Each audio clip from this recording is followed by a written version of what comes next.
Hello প্রিয় দর্শক, স্বাগতম মজার গল্প ঘর। একটা ছোট্ট অনুরোধ, আমাদের এই মজার গল্প ঘর পেজটাকে ফলো করে রাখুন আর ইউটিউবে সাবস্ক্রাইব করে দিন। সাবস্ক্রাইব করলে নতুন কার্টুন গল্পের ভিডিও আপনার কাছে সবার আগে পৌঁছে যাবে। চলুন আজকের সুন্দর গল্পটা শুরু করি।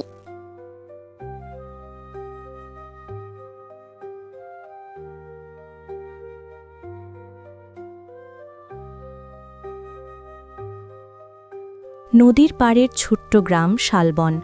ভোর হলেই কুয়াশা নেমে আসে, ধান ক্ষেতের উপর সাদা চাদর বিছিয়ে দেয়।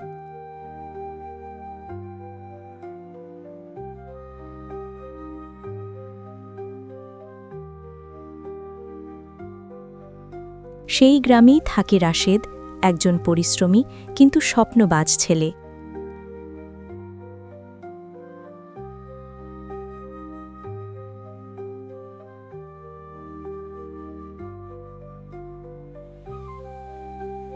রাশেদের বাবা মারা গেছে বহু বছর আগে।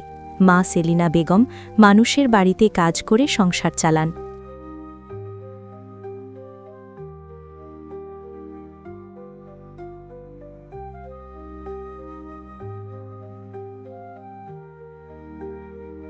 রাশেদের একটাই স্বপ্ন, একদিন শহরে গিয়ে বড় মানুষ হবে।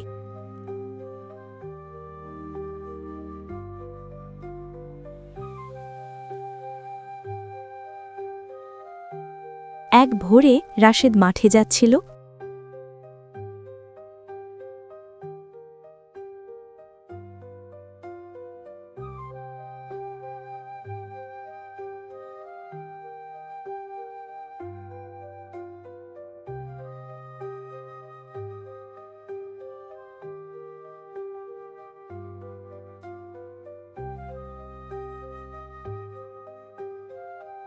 হঠাৎ দেখে ধানক্ষেতের মাঝখানে একটা লাল কাপড়ে মোড়ানো কিছু পড়ে আছে।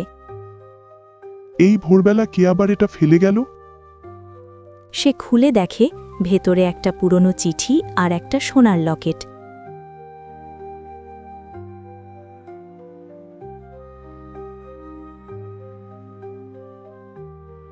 ঠিক তখনই পেছন থেকে কণ্ঠ, ওটা ছুবে না বাবা, ওটা অভিশপ্ত। রাশেদ গ্রুয়ে তাকায়, বৃদ্ধের চোখে অদ্ভুত ভয়।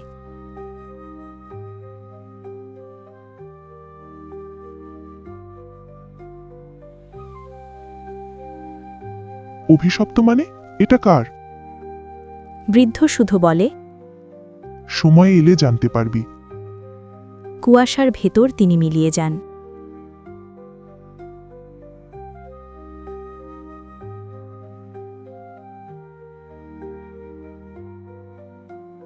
রাশেদ বাড়িতে এসে চিঠিটা খোলে।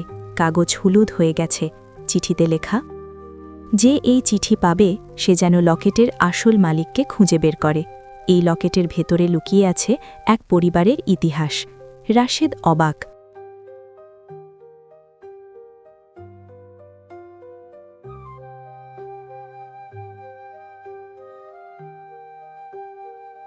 কি দেখছিস রে? মা, এই লকেটটা দেখো তো, খুব দামি মনে হচ্ছে। সেলিনা লকেটটা হাতে নিয়ে হঠাৎ থমকে যায়।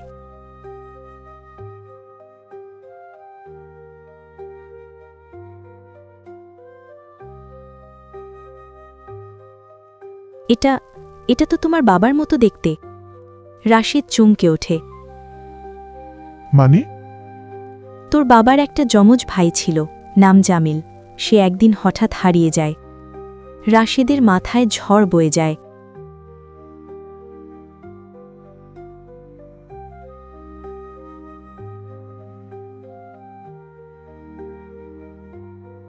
গ্রামে খবর ছড়িয়ে পড়ে, রাশেদের কাছে নাকি সোনার লকেট আছে।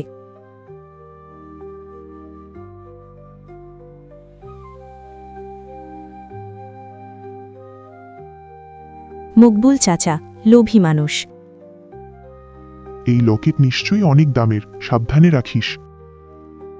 রাশেদ বুঝতে পারে অনেকের চোখ এখন তার দিকে।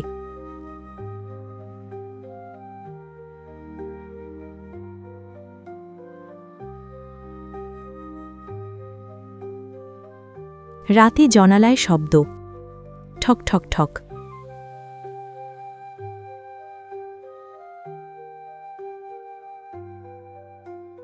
কে? বাইরে থেকে চাপা গলা, লকেটটা দিয়ে দে, নইলে ভালো হবে না।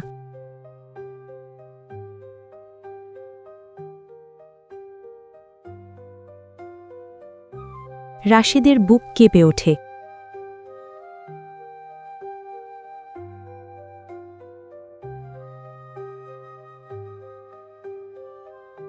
পরদিন গ্রামে আসে এক মেয়ে, তার নাম মায়া, শহর থেকে এসেছে।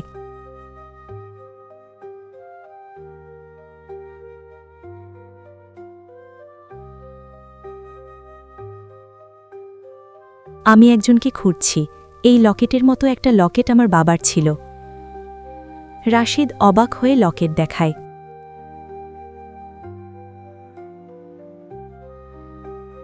মায়ার চোখে জল। এটা আমার বাবার, তিনি বহু বছর আগে হারিয়ে গেছেন। তোমার বাবার নাম? জামিল হোসেন। রাশেদের বুক ধড়ফড় করতে থাকে।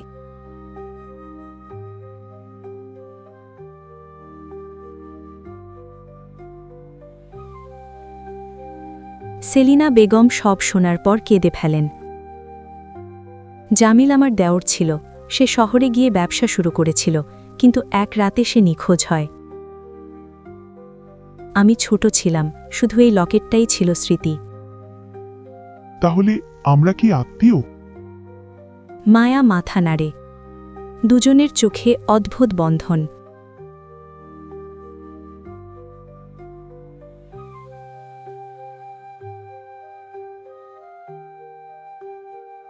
মকবুল চাচা আসল চেহারা দেখায়। জামিলের কাছে অনেক টাকা ছিল, আমি জানি সে কোথায় গিয়েছিল। তাহলে বলো, আগে লকেটটা দাও। রাশেদ রেগে যায়। আপনি জানেন তাই না, আপনার লোভের কারণেই সে হারিয়েছিল। মকবুল চুপ। রাতে রাশেদ আর মায়া গোপনে মকবুলের বাড়িতে যায়।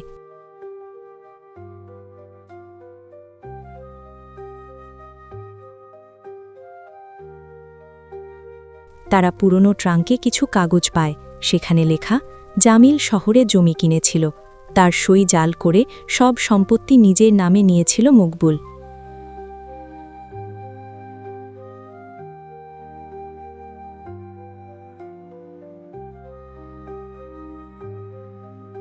তাহলে আমার বাবা? পেছন থেকে কণ্ঠ। আমি বেঁচে আছি। সবাই ঘুরে তাকায়, দরজায় দাঁড়িয়ে এক বৃদ্ধ।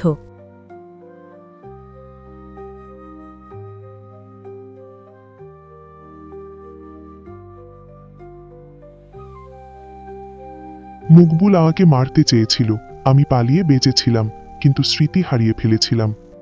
গ্রামবাসীরা জড়ো হয়, মকবুল কাঁপতে থাকে।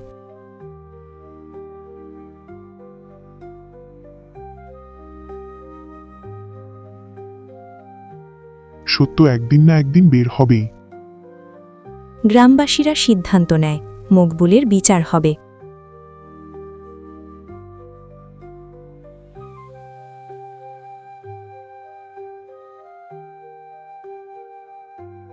কয়েক মাস পর জামিল সুস্থ, মায়া আর রাশেদের পরিবার এক হয়ে গেছে।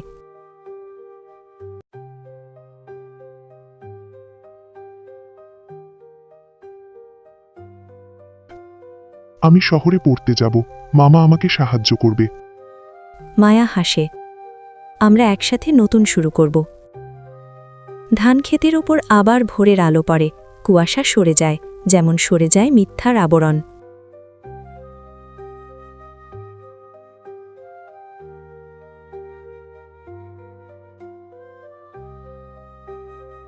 দেখিস রে রাশেদ, সত্যকে কেউ চাপা দিতে পারে না। রাশেদ আকাশের দিকে তাকায়। বাবা, আজ সব সত্যি হয়ে গেল। ধানক্ষেতে বাতাস বয়ে যায়, লকেটটা রোদে ঝলমল করে।